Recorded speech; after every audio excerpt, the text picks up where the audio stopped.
down the worn hiking trail. It's a trail he's walked hundreds of times before, and as far as he knows, he'll get the opportunity to walk it a few hundred more.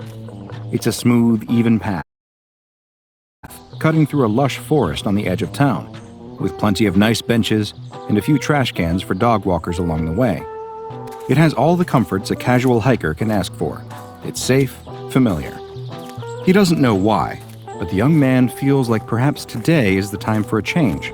Maybe it's the subconscious will to avoid monotony, or the fact he read an article a few weeks back about how varying your routes is the best way to avoid being kidnapped. Whatever the reason, he stopped SCP-783.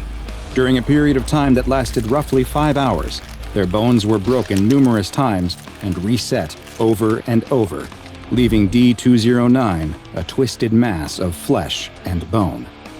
Strangely, at the exact same time that D-209 was being attacked, all 27 of the living prior SCP-783 victims in the hospital experienced violent seizures, despite most of them having been declared functionally brain dead and the rest being totally paralyzed.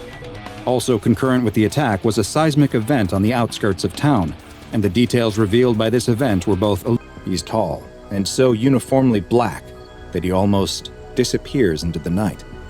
Whoever or whatever this is, he's scared of it. But the creature doesn't move, and neither does he. He's also known as Abdominal Planet. But he couldn't lie. The astronomer knew the truth, and no amount of pain, no matter how intense or how long they submitted him to it, would change what he now knew. Disappointed with the astronomer's steadfastness, the advisor signals to the torturer, who cranks the rack again. Stand. But this invisible attack wasn't even the strangest part. At the exact moment the man in Germany was killed and devoured by an unseen force, SCP-4975 was observed to be standing motionless, staring at the southeastern corner of its containment cell, and it was no longer clicking its neck.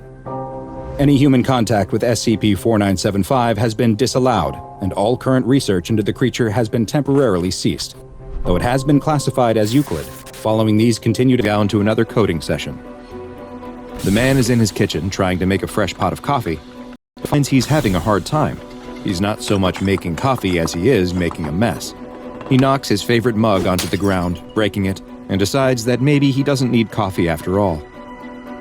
A couple of nights later, as the man is watching TV, he starts to cough. Just a little at first, but then more and more. The coughing fits get longer and deeper too, like they are coming from the very bottom of his lungs. He hopes he isn't coming down with something. He hasn't left the house in days. SCP-747 specifically refers to the phenomenon of these strange, anomalous children wearing animal masks.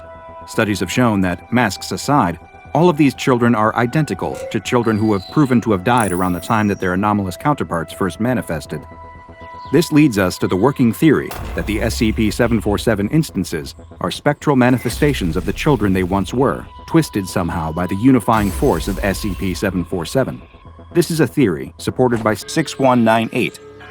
However, the decidedly peculiar locals have a very different name for the phenomenon: Chernobog, Old Slavic for the Black God, an ancient deity said to rule dark fates in the underworld. And considering the events that unfolded in the incredibly old, incredibly isolated village of